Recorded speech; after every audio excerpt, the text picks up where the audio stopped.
If there was a fire, which of these items would I take? The book, the vinyl, the ceramic. I could fit all of these into my arm. I reject the question. Hi, I'm Bowen Yang, and you're watching This Guy. Today we're gonna talk about some items that are meaningful to me.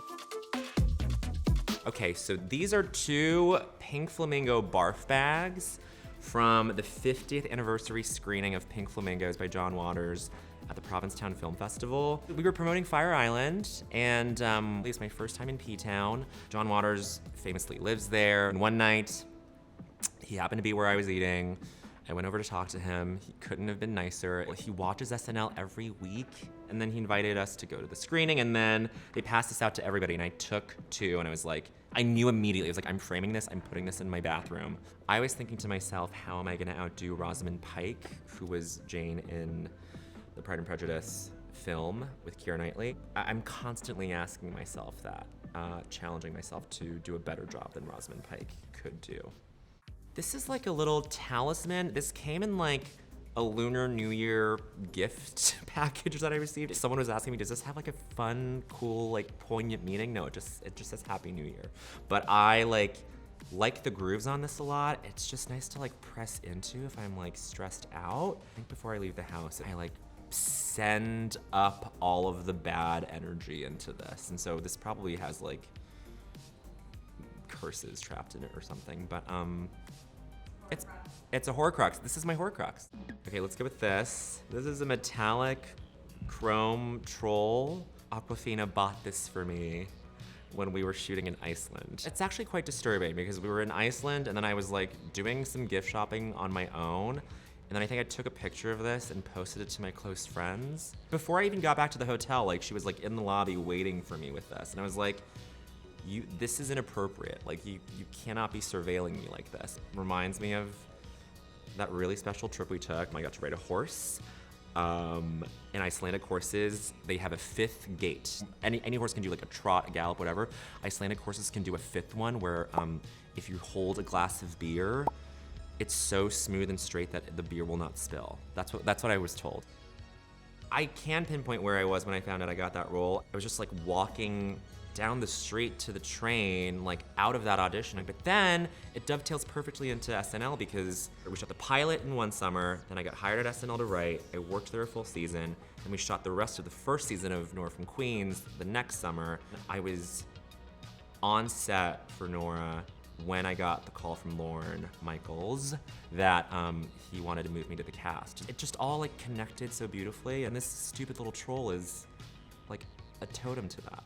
This is a Las Culturistas Culture Award. This started out as a fake bit we did on my podcast, Las Culturistas, which I host with Matt Rogers. And then we like made good on actually making it like a ceremony.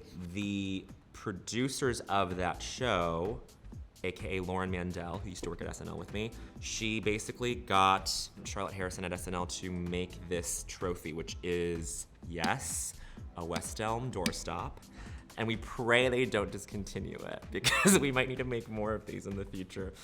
I mean, it's like a fake award, but then like we took it so seriously, and then people started taking it seriously, and then like I think people are genuinely feel snubbed if they don't win or if someone they're rooting for doesn't win. I think we've created a monster. Let's do this next.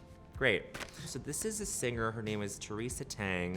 She was this Taiwanese pop star in the 80s and 90s. She's basically like the first object of like diva worship that I ever encountered in my life, and she passed away, I think in 94, 95. There's like that Mad Men episode where like everyone's so sad that Marilyn Monroe's died. I was like, oh, that's like when I was a kid and Teresa Teng passed away. She dated Jackie Chan in the 80s. Like she was like so major. Everyone in Asia knows her song. She sang in Japanese, she sang in Chinese, she sang in Taiwanese. She was it. Like she was that girl before I like had a wider understanding of like what that girl is. This guy loved that girl.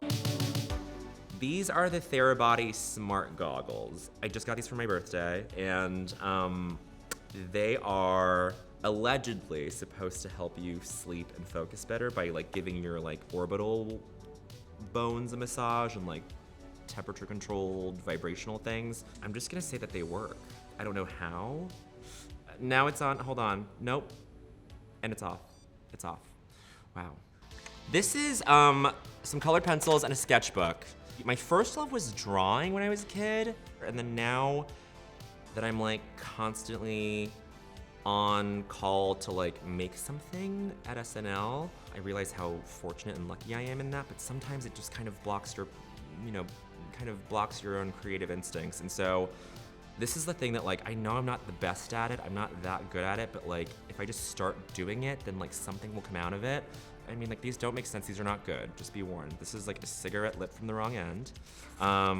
This is a tomato, and this is like 2 goldfish that look like Dr. Seuss like threw them away. I mean, these are just like little things to like get your brain going without any sort of like judgment or like editing voice in your head to be like, just do it. Just put the clay on the table and then mold it. This is a first edition of It's Always Something by Gilda Radner. This is the book that she wrote before she passed away. I mean, obviously there's the SNL connection there. Gilda Live, her special at the Winter Garden. This was like a really big thing for me in college when I was like really geeking out on comedy and like the history of it. And It's Always Something was what Rosanna Dana said at the end of each of her segments. It's like, I think it's like the first SNL catchphrase, the first SNL cast member, the first person who was hired. And she like set the model for success for the whole show and then for success for anyone else who would come through. The beauty of the show is that there is this container for anything to sort of exist in it. Like, we've had queer writers for as long as the show has been on, basically. I think there's been that through line all throughout. It's just expressing itself in this new way that I think hopefully like corresponds in some way to what's going on now in queer culture. What I think is nice about being at that show is that you work amongst people who don't have the same sensibility as you, and so that just pushes you as a performer, as a writer, as a comedian, and as much as I can, I try to do something where it's like one for them, one for me, and sometimes I write a sketch that I would never write for myself or anywhere else, and then sometimes I write a sketch that's just for like me and my friends, and speaks to a very specific kind of sensibility, and that's the beauty of working there. This is a card game called Set. Has anyone played this? No? No one knows this? Yeah, you've played it. Okay, great.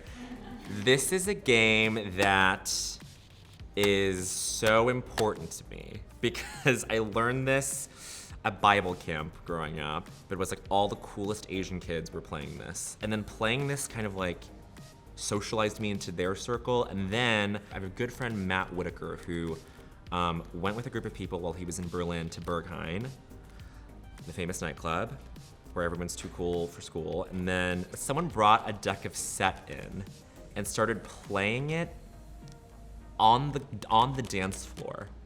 It was such a transfixing, fascinating thing for all these like cool Berliners to start like gathering around, like smoking their cigarettes, drinking their drinks, being like, oh, like what is this? We don't know what this is. Like this is something that will like start to make you like the nucleus of any party or space that you're in.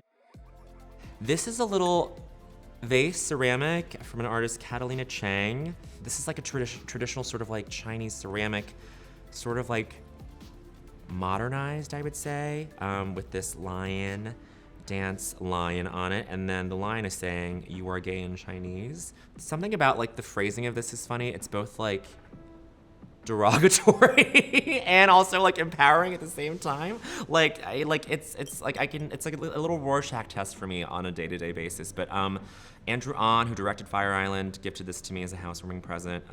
He's a very good gifter. This is very meaningful, newly meaningful to me.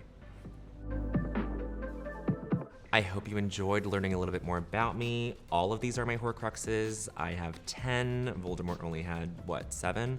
So, pretty cool, huh? Thanks, InStyle.